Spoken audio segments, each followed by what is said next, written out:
Magandang hapon, ako po si Ian Cruz. Tuloy-tuloy ang balitaan dito sa News TV Live. Balik normal na ang sitwasyon sa San Beda College matapos ang bomb threat kaninang alas 9 ng umaga. May live report si Katrina Son. Katrina? Yes, Ian, idideklarang ligtas at walang anumang uri ng explosive device na natagpuan kanina matapos kang magsagawa ng paneling ang bomb squad sa San Beda College sa Maynila.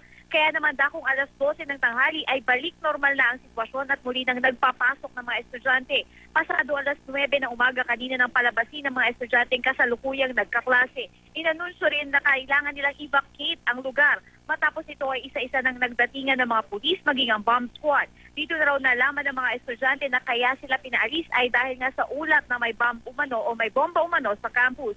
Ayon sa estudyanteng si Erica Basilio, hindi raw ito ang unang pagkakataon na may ganitong pangyayari sa universidad. Noong nakaraang linggo ay pinaalis din daw sila sa kanilang mga classroom dahil sa bomb threat. Bagay na sinang-ayunan ng mga gwardiya rito. Napapansin din daw nila na madalas ito mangyari tuwing exam week tulad nga ngayon. Sinusubukan pa rin naman natin kunin ang pahayag ng pamunuan ng universidad ukol dito. Iyan? Maraming salamat sa iyo, Katrina Son.